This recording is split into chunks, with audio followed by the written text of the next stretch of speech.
Amigas, amigos, muy buenas noches. Es para mí un honor realmente darles la bienvenida en nombre del municipio de Lanús, obviamente, del Departamento Ejecutivo y del equipo del Departamento Ejecutivo que preside nuestro intendente Néstor Grindetti y obviamente de la Secretaría de Desarrollo Social. Antes de presentar al orador de la noche, al que todos vinimos a escuchar, quiero darles 3 agradecimientos. En primer lugar, a todos ustedes que han colapsado realmente las instalaciones de este lugar. A los de afuera les digo que se queden tranquilos, ahora vamos a tratar de que ingresen, cuando ingrese el doctor Manes, que ingresen el resto de la gente, y si no, nos hemos comprometido a hacer una charla posterior a esta por toda la demanda que hay y que realmente le pedimos disculpas porque nos ha colapsado. En segundo lugar, quiero agradecer al Centro Comercial, precisamente a esta casa, a su comisión directiva, por cedernos tan gentilmente este hermoso lugar. Y en tercer lugar, quiero agradecer en lo personal a Mateo Niro, a Jorge Álvarez, a Mariano Napoli, a todo el equipo de Facundo Manes, que hoy estuvo en el distrito recorriendo y que colaboraron tanto para esta bajada. Sin más preámbulos, me toca presentar a quien va a ser el orador de la noche. Ustedes saben, Facundo Manes nació aquí cerquita, en Quilmes, pero pasó toda su infancia y adolescencia en Arroyo Dulce, en el partido de Salto, al norte de la provincia de Buenos Aires. Es neurólogo y neurocientífico, graduado en la Universidad de Buenos Aires y luego en la Universidad de Cambridge, Inglaterra, donde se doctoró en ciencias. En 2001 regresó a la Argentina y creó el Instituto de Neurología Cognitiva, INECO, y el Instituto de Neurociencias de la Fundación Favaloro. También creó y preside hoy la Fundación INECO para la investigación en neurociencias cognitivas. Actualmente, el doctor Manes es rector de la Universidad Favaloro y profesor de prestigiosas universidades del exterior. Como investigador ha publicado más de 200 trabajos científicos en las revistas internacionales más prestigiosas de su especialidad. Como nosotros, Facundo Manes está convencido que la riqueza de un país se mide por su capital humano, por la educación, por la ciencia y por la tecnología, y que ahí está en realidad la base del desarrollo social de un país. Facundo Manes es un ejemplo por su tenacidad, por su esfuerzo, por su capacidad, y hoy es un orgullo que nos acompañe en nuestra querida Lanús. Señoras y señores, con ustedes Facundo Manes.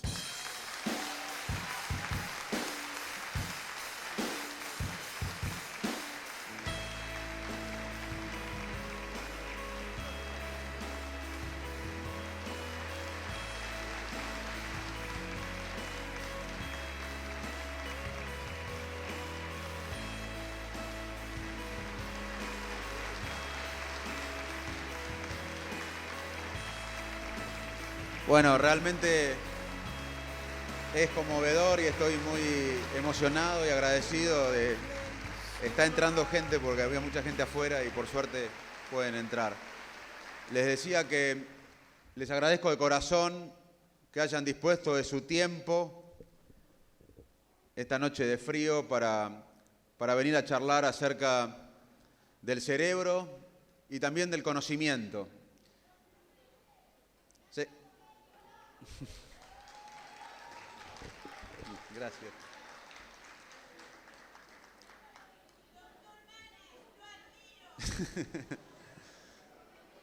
Gracias. Y eso que no tuve abuela. Quiero agradecer al intendente, a Néstor Grindetti por estar acá, por haberme recibido en la ciudad. Quiero agradecer a muchos amigos también, Alberto, a varios amigos que han venido a escucharme.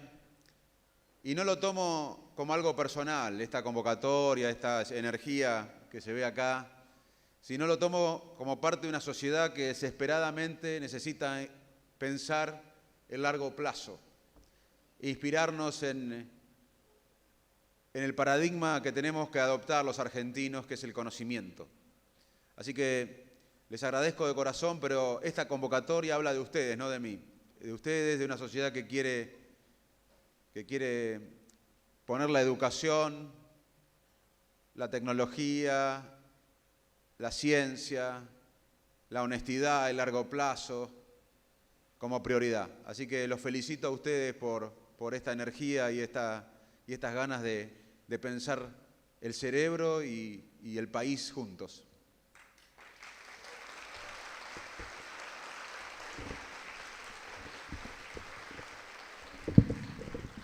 ¿Se escucha bien atrás? Bueno, estamos bien. La verdad que quiero empezar diciendo que yo soy del sur, del conurbano del sur, soy de Quilmes, nací en Quilmes y me fui a Salto con mi familia a los 2 años, pero venía a Lanús de chico, a Valentina Alsina, está mi prima por acá, María Rosa, acá está. Y así que venía a mi infancia a Lanús, a Valentina Alsina específicamente, a jugar con mi prima, con su familia. Así que también es como volver a mi infancia hoy y el agradecido soy yo por eso. También cuando me recibí de médico trabajé en remedio de escaladas en una ambulancia y conozco también la diversidad de Lanús, conozco la profundidad de Lanús y para mí es muy importante recordar de dónde vengo. ¿Por qué un neurólogo, un científico, además de trabajar como médico, como investigador, como docente, dedica parte de su vida a recorrer el país para hablar sobre el cerebro y sobre la Argentina? Bueno, porque son mis 2 pasiones, más allá de mis afectos, de mi familia, de mis hijos. Yo tengo 2 pasiones. Una es la neurociencia, el estudio científico del cerebro humano, y otra es mi país, la Argentina. Vivir en nuestro país es una sensación única. Yo tuve la suerte y el privilegio de vivir por años en Estados Unidos, en Inglaterra, y me iba bien, estudiaba, estaba en buenas universidades, me juntaba con gente que yo admiraba, pero todas las mañanas de mi vida, cuando viví en el exterior, sentía que no estaba en mi casa. Me preguntaba a dónde estaba. Cuando uno vive en su país, lo tiene adentro. No se pregunta uno a dónde está. Y eso me pasa y los pasa a todos y quizás no nos preguntamos porque vivimos automáticamente cuando vivimos en nuestro país.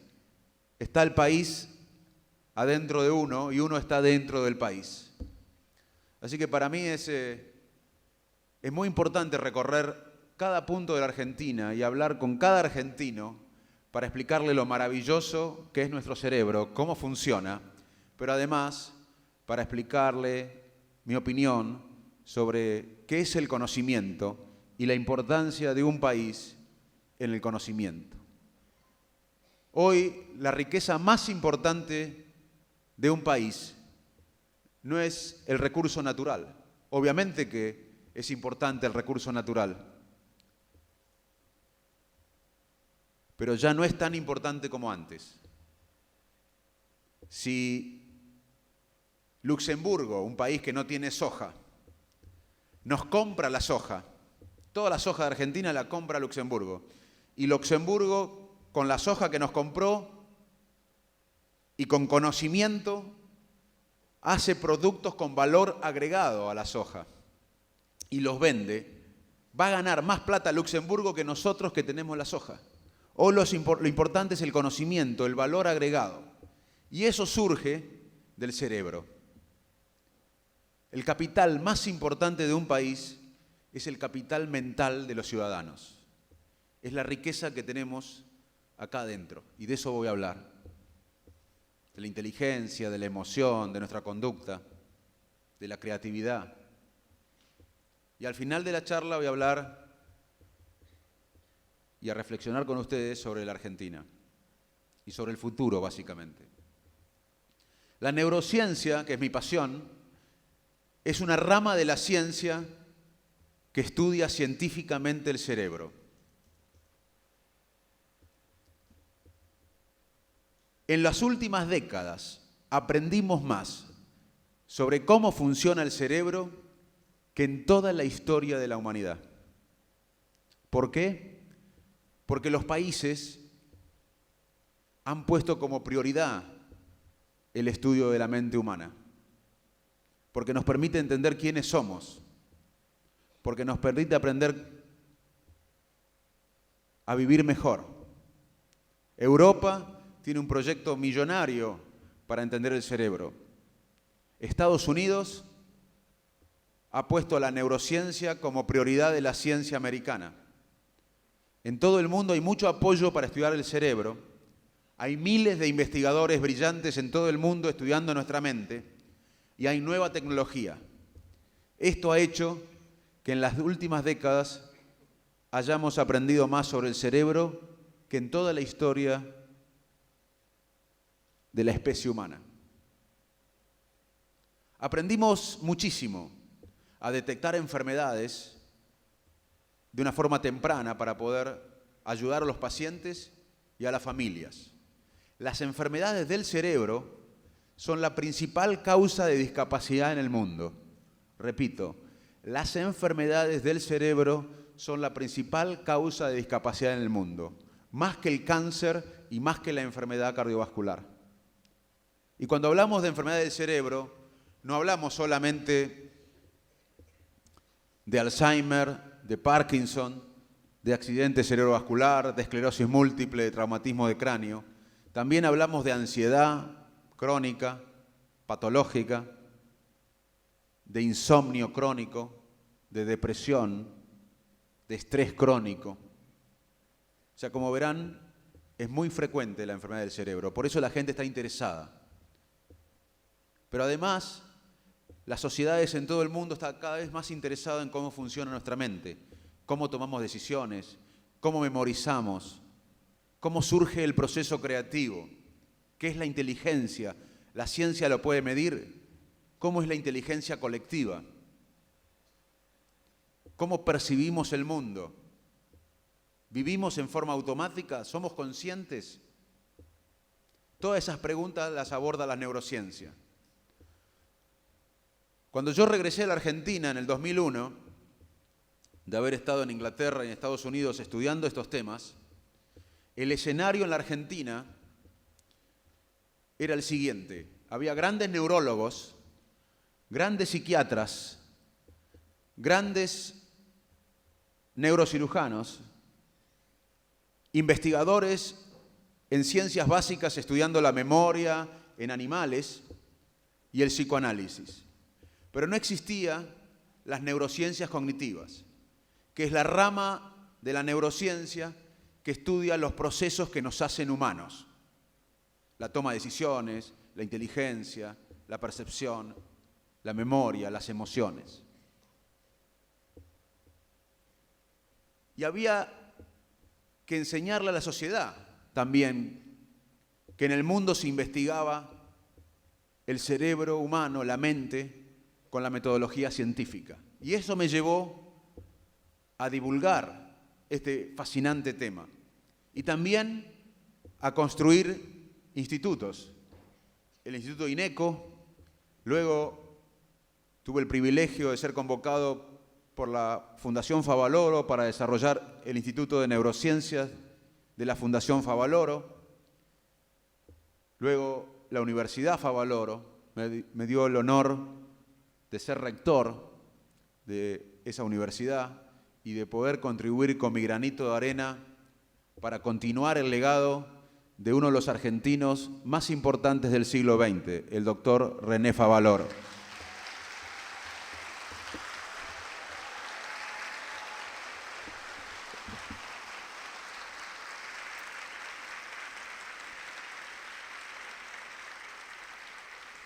Favaloro representa para mí lo mejor de un país. Para mí es un modelo de país. Él nació en una escuela, nació en un barrio humilde de La Plata, fue una escuela pública, con esfuerzo y sacrificio se recibió de médico, se fue al interior, a un pueblito de la provincia de La Pampa, a ser médico rural. Luego de ese compromiso social, a los 40 años aproximadamente, viaja a Estados Unidos sin saber inglés, a la Cleveland Clinic, empieza como asistente y a los 10 años ya era uno de los cirujanos más importantes del mundo por haber desarrollado una cirugía que cambió la cardiología moderna, el bypass.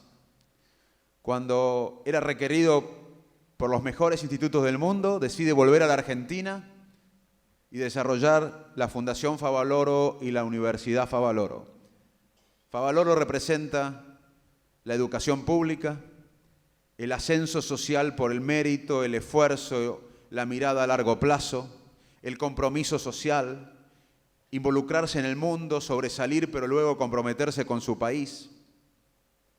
Así que para mí es un gran honor representar a la Universidad Favaloro. Pero lo que quiero invitarlos a reflexionar es cómo formamos los nuevos Favaloros, cómo le damos las oportunidades a los jóvenes que quieren ese camino. Hoy lamentablemente no es tan fácil. El 30% aproximadamente de los chicos piensan que en este país el ascenso social es por la corrupción o el acomodo. Así que esta charla es muy importante si cada uno de ustedes sigue siendo abanderado luego de esta charla para estimular a cada joven y decirles que vale la pena el esfuerzo, el largo plazo, la educación. Yo me animo a decir esto porque yo soy producto de eso. Yo estoy acá y tengo el privilegio de ser escuchado por unos argentinos que pensaron un país y que yo no conocí. Yo no nací en una élite, ni económica, ni social, ni cultural. Y yo pude desarrollar mis pocas o muchas capacidades o potencialidades por la educación pública. Y la educación pública la pensó y la construyó una generación de argentinos que no nos vieron a nosotros en las escuelas públicas, pero pensaron un país para las próximas generaciones, no para las próximas elecciones. Cuando los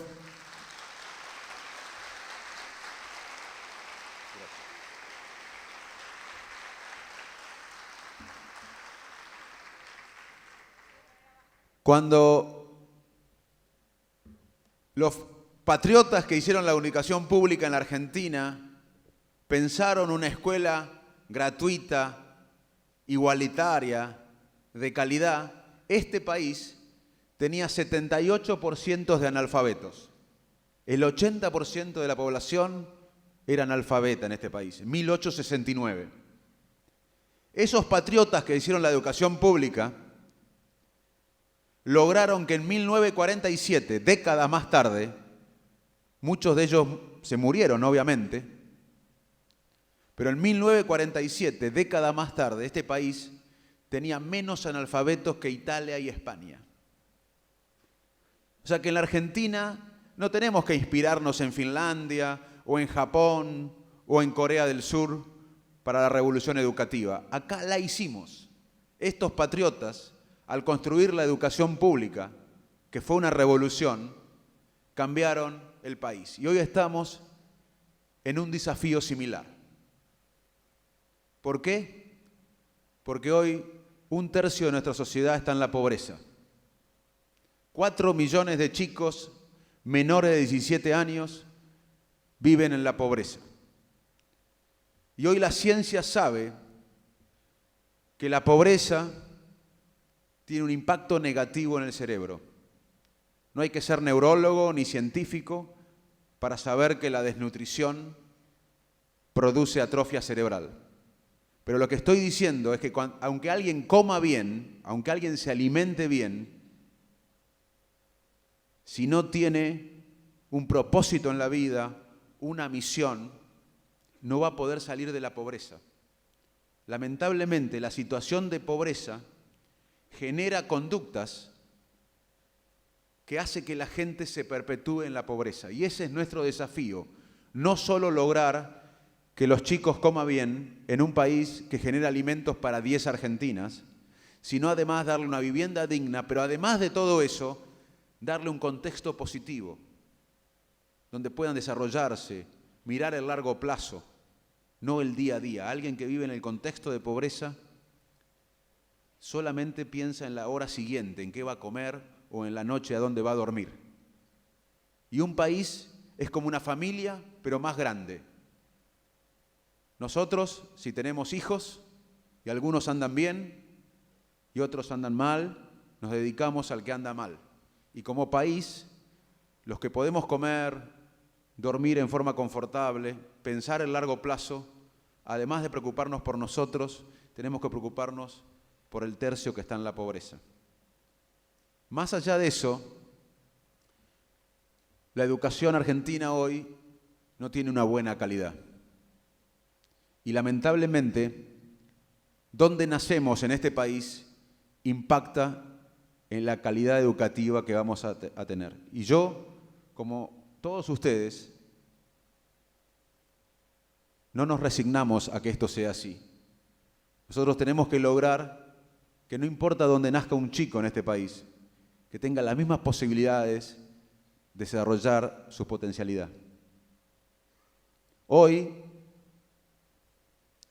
Argentina no está en los primeros puestos de calidad educativa del continente.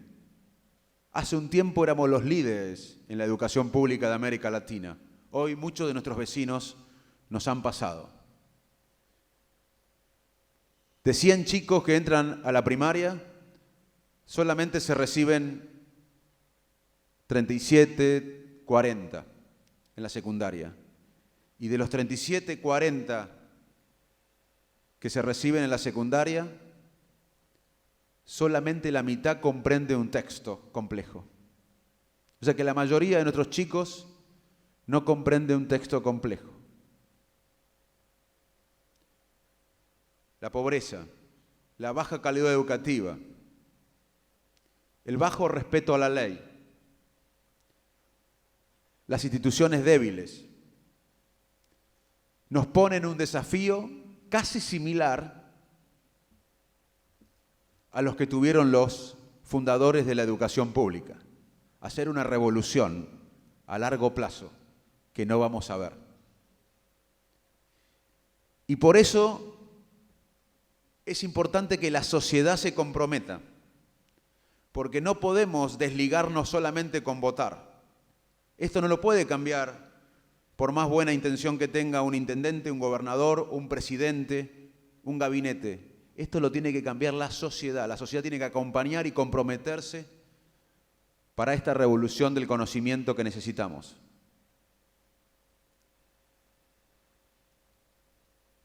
Para entender el cerebro humano, tenemos que entender que nuestra especie tiene miles y miles y miles de años. Nosotros tenemos este cerebro que todos disfrutamos hoy porque tenemos una evolución de miles, miles, miles de años. En esa evolución hubo saltos evolutivos. Uno fue ser bípedo. Nosotros no siempre como especie fuimos bípedos. Ser bípedos nos permitió la gestualidad. Luego apareció la memoria, el lenguaje. Nosotros como especie no siempre hablamos. Repito, nosotros como especie humana no siempre hablamos. El lenguaje fue una adquisición evolutiva, un salto evolutivo. Luego de ser bípedos, de la aparición de la gestualidad, de la memoria, del lenguaje en miles y miles de años, hubo un salto evolutivo clave que para muchos investigadores nos hizo humanos. Ese salto evolutivo que para muchos investigadores fue clave para que nuestro cerebro se diferencie de otras especies y adquiera las habilidades que tenemos hoy, fue la interacción social, la conexión humana. Ninguna otra especie ha alcanzado la complejidad social que alcanzó nuestra especie. Y para muchos investigadores, la complejidad social que alcanzó nuestra especie fue clave para que hoy tengamos este cerebro que disfrutamos. Es tan importante la conexión humana, que hoy hablábamos con el intendente, que sentirse solo crónicamente mata. Tener sed es un mecanismo fisiológico que se soluciona con bebidas. Uno va a la heladera o va a la canilla y toma algo. Nuestros antepasados iban al río y tomaban agua.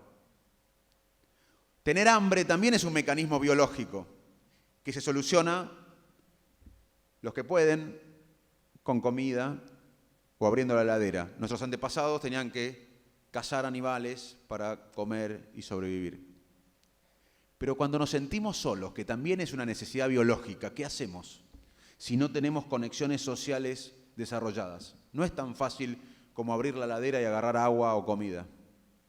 Es más, si vamos a las redes sociales nos deprimimos más, porque mientras nosotros nos sentimos miserables, vemos que nuestro primo está en Miami, un político que no nos gusta está bien en las encuestas. Las redes sociales hoy, si uno se siente mal, nos hace sentir peor. Así que es muy importante desarrollar vínculos sociales. Sentirse solo crónicamente es un factor de mortalidad más importante que el alcoholismo y la obesidad.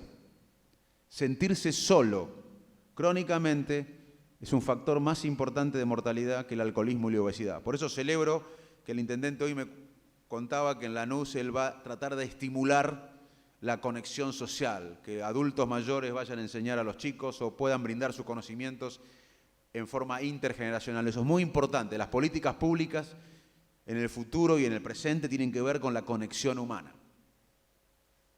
Pero muchos investigadores, porque la ciencia avanza por el escepticismo y la pasión, decían, bueno, está bien, lo social es importante, pero debe haber algo más que nos hizo humanos. Porque los lemures son animales muy sociales, pero no tienen el cerebro humano, así que algo más nos ha hecho humanos. Y hubo una cosa que descubrieron en Inglaterra, en Oxford, que analizaron diferentes especies de chimpancés y estudiaron habilidades cognitivas y el tamaño de regiones del cerebro, y encontraron que la habilidad de engañar al otro, se correlacionaba con mayor grosor de la corteza cerebral. Así que nos guste o no, otro salto evolutivo que nos hizo humanos es la capacidad de engañar al otro.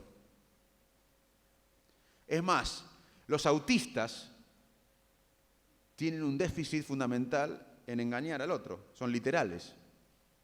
O sea, mentir es una habilidad cognitiva normal, que muchas veces hasta por omisión la usamos. No siempre decimos lo que pensamos a quien está enfrente. Omitimos decir lo que pensamos. Así que la habilidad de engañar al otro es una habilidad que también nos hizo humanos. Fue un salto evolutivo como ser bípedos, tener gestualidad, adquirir la memoria, el lenguaje, la conexión social que adquirimos como especie.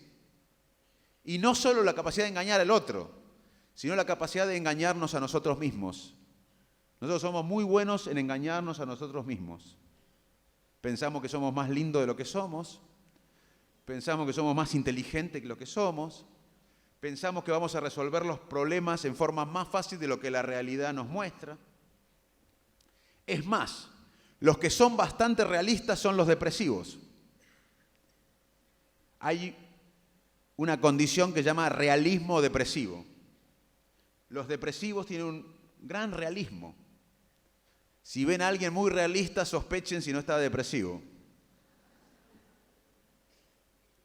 Para que ustedes entiendan la evolución de nuestra especie humana, la lectoescritura, escribir y leer, que lo damos por descontado,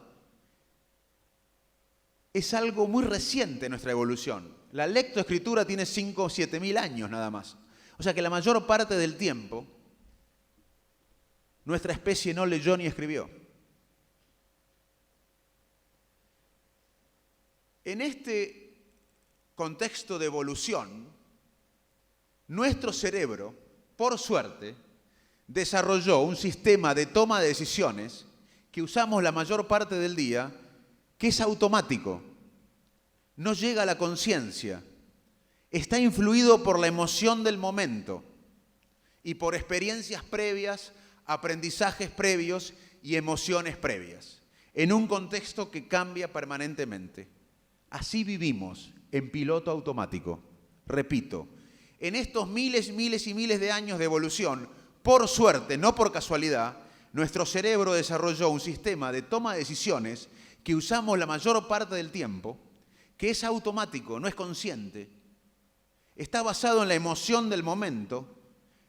Todos ahora tenemos una emoción, o aburrimiento, o celos, o envidia, o miedo, o ansiedad, o alegría, y eso influye en nuestra conducta. Pero también de emociones previas, de aprendizajes previos, en un contexto que cambia permanentemente. La mayor parte del tiempo tomamos decisiones en forma automática. A veces, solamente a veces,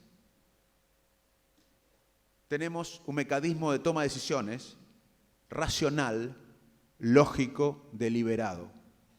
Nos gusta pensarnos como gente racional, lógica, deliberada, pero muy pocas veces usamos el sistema de toma de decisiones racional, lógico, deliberado.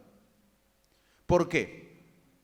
Porque tomar una decisión lógica, racional, deliberada, analítica, necesita dos cosas de las cuales no disponemos siempre. Una son recursos cognitivos.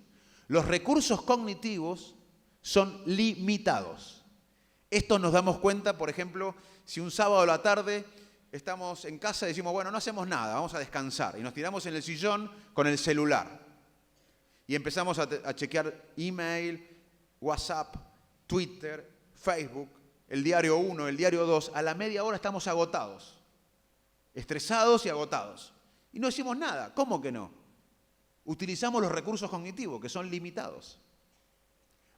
Mandar un mensaje de texto mientras estamos manejando, tiene la misma incidencia de chocar que manejar alcoholizado. Mandar un texto mientras manejamos tiene la misma incidencia de chocar que manejar alcoholizado. Hablar por teléfono también. Y hablar con manos libres también. O sea que no es la mano, es la atención que se dispersa. No tenemos recursos cognitivos ilimitados. Los recursos cognitivos son limitados. Y para tomar una decisión lógica, racional, deliberada, necesitamos recursos cognitivos. Y no siempre tenemos recursos cognitivos disponibles. Cuando estamos estresados, cuando estamos agotados, cuando tenemos hambre, usamos el piloto automático. Por eso es un trabajo pensar racionalmente, lógicamente, deliberadamente. Podemos hacerlo. Tenemos un sistema lógico, racional, deliberado, pero vivimos automáticamente. A veces pensamos lógicamente, racionalmente, deliberadamente. Les cuento un ejemplo. En Estados Unidos y en Israel se investigaron las decisiones de los jueces y investigaron alrededor de 1000 decisiones judiciales de presos que habían cometido el mismo delito y habían estado presos la misma cantidad de días y pedían todos el sobreseimiento. Esto fue en diferentes ciudades y en diferentes años, pero juntaron alrededor de 1000 casos. Y los investigadores se dieron cuenta, porque el dilema era el mismo, los jueces tenían que decidir ante pedido de sobreseimiento de gente que había hecho el mismo delito, cometido el mismo delito y estaba la misma cantidad de días presa, condenada, o sea que el mismo dilema. Sin embargo, veían que algunos los liberaban y a otros seguían presos. ¿Por qué? Si todos habían cometido el mismo delito y todos habían cumplido la misma condena, ¿por qué a algunos los liberaban y a otros los dejaban presos? Vieron todas las variables, raza, educación, altura, nada. ¿Saben qué eran? A las 9 de la mañana, cuando los jueces estaban bien descansados, no habían trabajado tanto y habían recién desayunado, la mayoría era liberado. 12 menos cuarto del mediodía, cuando estaban cansados ya de 3-4 horas de trabajo, tenían hambre, estaban agotados, todos quedaban adentro. Al mediodía, los jueces agotados, no tenían recursos cognitivos, utilizaban el sistema automático de toma de decisiones. O sea, que tenemos un mecanismo lógico, racional, deliberado. Pero la mayor parte del tiempo vivimos en forma automática. También hoy sabe la ciencia que la gente que nos rodea, nuestros amigos, nuestra familia, nuestros vecinos, nuestro partido político, nuestro club de barrio, la gente que nos rodea incide en la manera que pensamos, sentimos y decidimos, creando esquemas mentales. Y también sabemos que las sociedades en las cuales vivimos impactan en la forma que sentimos, pensamos y decidimos. Las historias compartidas de las sociedades impactan en la forma que sentimos, pensamos y decidimos. Hoy la ciencia no puede medir la complejidad de la inteligencia humana. Puede medir un aspecto de la inteligencia, que es el coeficiente intelectual, pero para nada representa la complejidad de la inteligencia humana. Hay una inteligencia emocional, una inteligencia social, la empatía, por ejemplo. La empatía es un mecanismo cognitivo que implica imaginar qué siente el otro y sentir lo que siente el otro. La empatía es una inteligencia también, y que implica liderazgo. Los líderes muchas veces tienen mucha empatía y quizás no tienen una habilidad para resolver problemas matemáticos. Sin embargo, la ciencia no puede medir exactamente la empatía. Lo que sí sabemos es que el trabajo en equipo es muy importante y que si un equipo funciona bien, la inteligencia colectiva, la inteligencia de ese equipo es mucho más que la suma de las partes. Por ejemplo, si estas 6 personas que están en la primera fila forman un equipo y funciona bien ese equipo, la inteligencia colectiva de ese equipo va a ser mucho más que la suma de las partes. Y hay 3 factores que predicen el éxito de un equipo. Primero, que los miembros del grupo tengan altos niveles de empatía. Cuando los miembros del grupo tienen altos niveles de empatía, más posibilidades de éxito de ese equipo. El segundo factor que incide en el éxito de un equipo es que no haya una voz dominante en el equipo. Tiene que haber varias voces dominantes. El líder es importante, tiene que haber un liderazgo. El liderazgo sirve para imaginar el futuro, no hay liderazgo sin imaginar el futuro. El liderazgo sirve para potenciar a la gente que compone el grupo, para representar a la gente que compone el grupo. No hay liderazgo si el líder no representa al grupo. Pero tiene que haber varias voces dominantes en los equipos.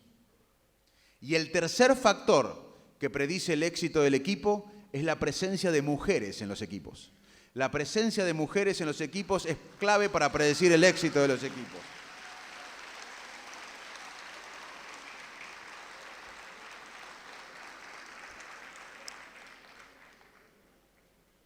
Y se cree que es porque la mujer procesa la empatía y la emoción de una manera diferente al varón. Y esto es importante, el trabajo en equipo, porque el conocimiento en la actualidad ya no es más individual. Uno es una construcción colectiva.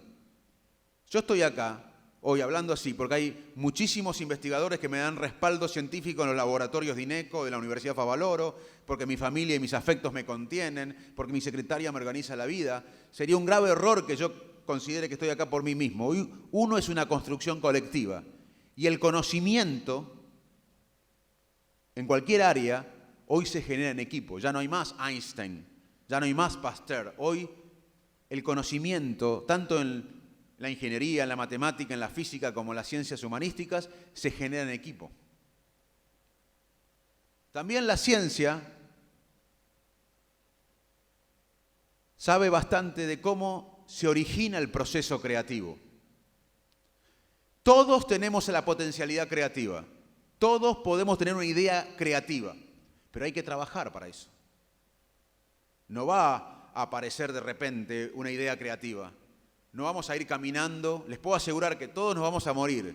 Y si no hacemos ciertos procesos, no va a aparecer una idea de casualidad en nuestra mente que cambie la historia de la humanidad. No nos va a pasar. Todos soñamos como que un día voy a tener una idea que cambie algo en el mundo. Pero si no cumplimos ciertos procesos, no van a aparecer las ideas creativas.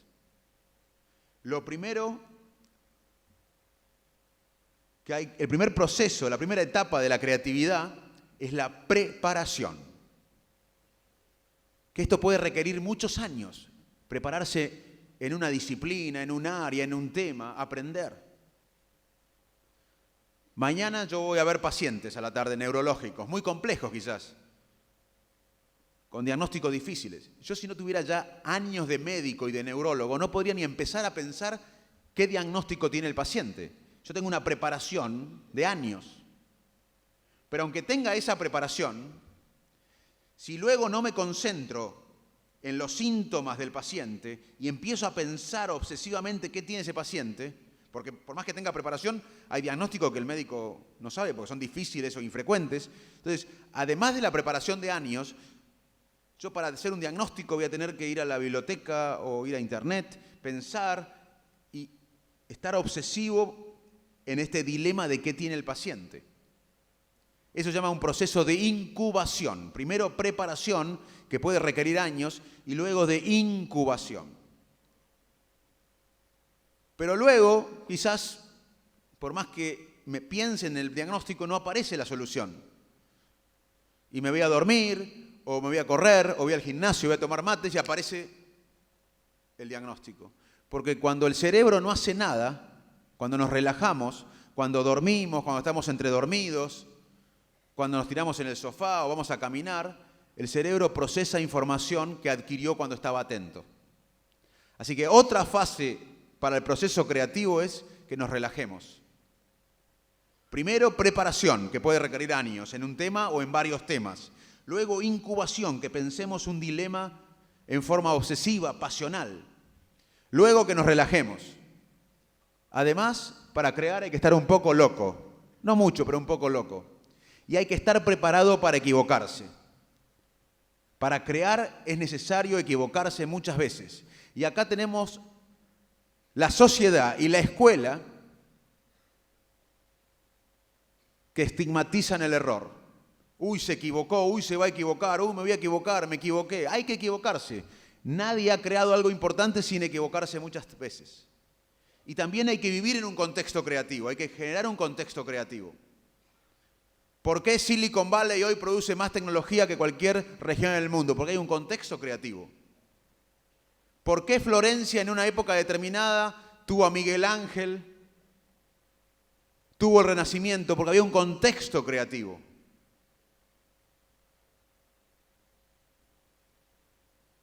Les quiero graficar todo lo que dije con un ejemplo.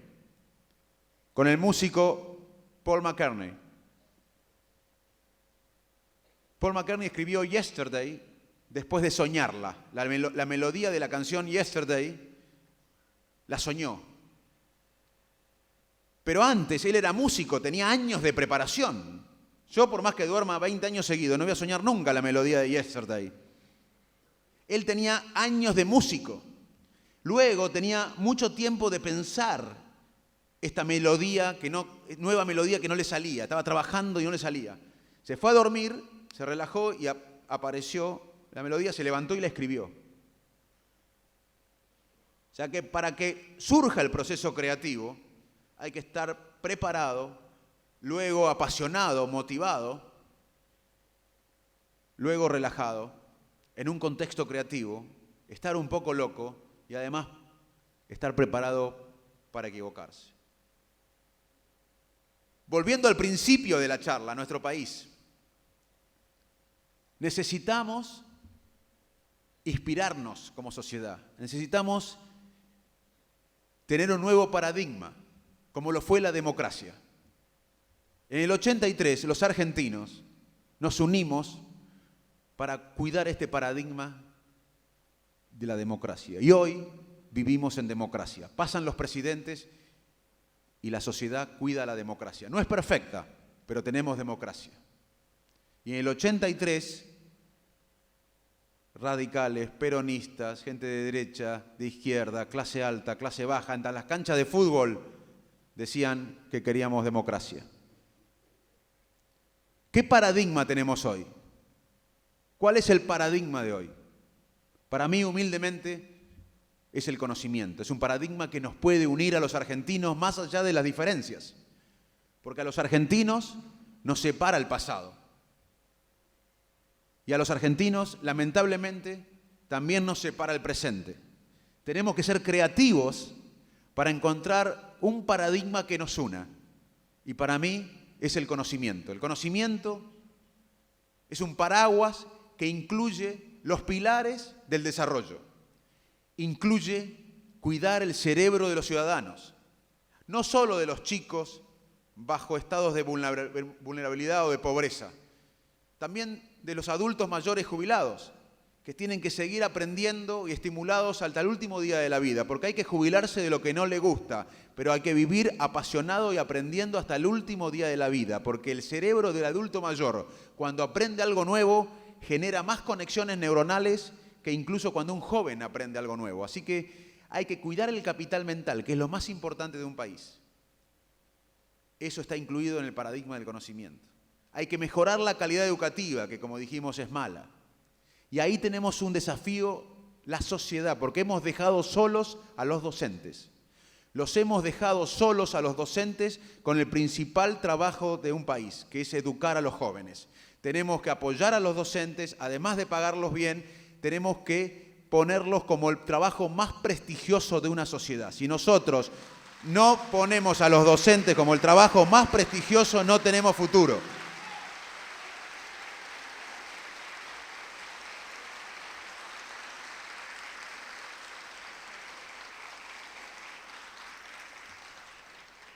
Además, el conocimiento y la educación tienen que ver con las instituciones fuertes y transparentes y sólidas. A menor educación se tolera más el roba pero hacen. Y no importa el aspecto económico. Gente acomodada económicamente pero sin educación tolera el roba pero hacen. Y gente viviendo en pobreza pero educada no tolera el roba pero hacen.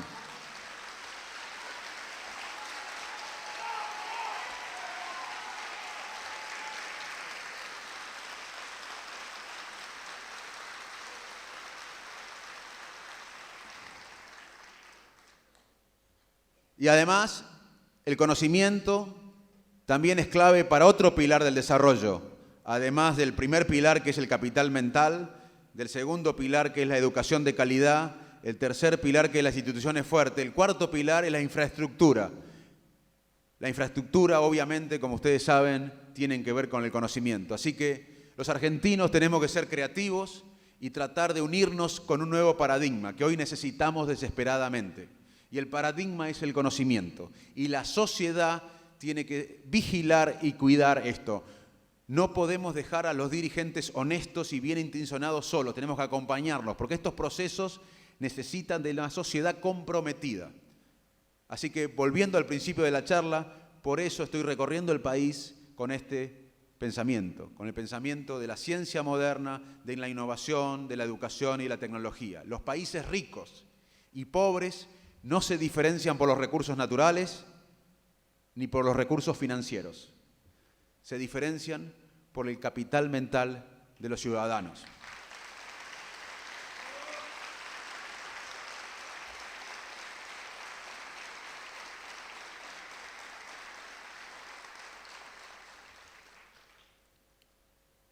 Tenemos la obligación de dejarles un país mejor a nuestros hijos. Hoy tenemos una deuda social tremenda y podemos hacerlo sintiéndonos bien. Porque otra cosa que sabemos del estudio de la ciencia del cerebro es cuando uno hace el bien, cuando uno es generoso, se activan circuitos de recompensa en el cerebro. El cerebro humano tiene circuitos de recompensa.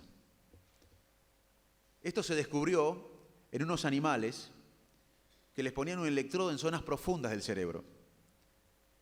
Y los animales podían apretar un botón en el piso, y si apretaban el botón en el piso con el pie, se estimulaba el electrodo en la base del cerebro y estimulaba esos circuitos neuronales del placer. Y los animalitos se morían sin comer, sin dormir y sin beber, pero de placer, porque estimulaban tanto los botones que se activaba el cerebro. Esos circuitos de recompensa en el cerebro se activan con la cocaína, con la hamburguesa con queso, con el sexo, con todo lo que da placer se activa. ¿Y saben qué? También se activan cuando uno hace el bien, cuando uno es solidario, cuando uno es generoso, tiene placer interno. Los argentinos somos buenos en este placer inmediato, en lo que vemos. Hay dos tipos de generosidad y de altruismo. Uno con lo que vemos y otro más complejo que nos hace humanos, con lo que no vemos. Los argentinos somos buenos con lo que vemos. Si un chico se está ahogando, vamos a ayudarlo. Si hay una inundación, los argentinos mandamos comida, vamos a ver si necesitan algo, construimos botes con madera. Somos buenos en lo que vemos. Y quizás decimos, bueno, los suecos son más fríos que nosotros. Son menos emocionales. Pero los suecos, o los países nórdicos desarrollados, tienen un mecanismo de solidaridad de lo que no ven. ¿Y saben qué hacen? Hacen infraestructura, con los impuestos, evitan que se produzcan las inundaciones, no toleran la corrupción. Entonces, no es necesario mandar comida para las inundaciones ni hacer botes de madera porque no se producen las inundaciones. Y eso tenemos que pensar los argentinos, cambiar la mentalidad y además de ocuparnos de lo urgente, de lo inmediato que es importante, empezar a preocuparnos por el largo plazo. Y para terminar, les quiero decir que es muy importante la mirada del otro. Los seres humanos somos mejores cuando nos miran. No es que el cerebro de un dinamarqués o de un sueco sea más corrupto que el cerebro de un argentino. Es más, hay conductas corruptas en las abejas, en los chimpancés y en las hormigas. Así que desde nuestros antepasados tendemos a llevar comida y agua para nuestro molino. ¿Y por qué entonces hay menos corrupción en los países nórdicos que en nuestros países en Latinoamérica o en África? ¿Saben qué? Porque, como dije, el ser humano tiene tendencias a llevar agua para el molino de uno, como tienen otras especies incluso. Así, la corrupción no es exclusiva de la especie humana. E incluso todos los humanos tendemos a protegernos primero nosotros. ¿Por qué en ciertos países hay menos corrupción? Porque en esos países hay sanción social, hay ley y hay castigo. Incluso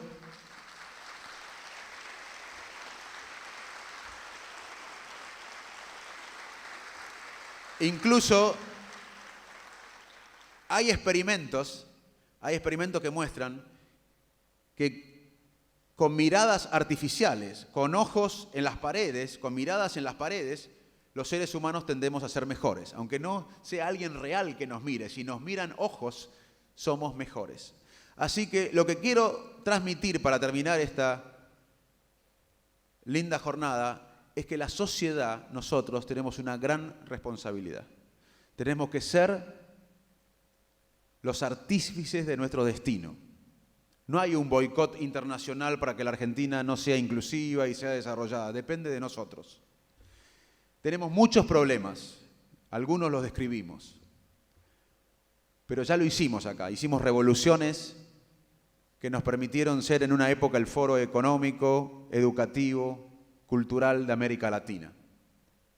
Acá hicimos, como dijo hicimos la República, hicimos la independencia primero, luego la República, hicimos la educación pública, luchamos por la justicia social, tenemos democracia. Así que yo los invito a empezar a construir todos juntos, más allá de nuestras diferencias, un nuevo paradigma y a luchar por el paradigma que nos va a traer desarrollo e inclusión, que es el conocimiento. Sé que es difícil, pero quiero terminar con una frase que le dijo Borges al presidente Alfonsín en el 83. Señor presidente, los argentinos no solo tenemos el deber, sino también tenemos el derecho a la esperanza. Muchas gracias.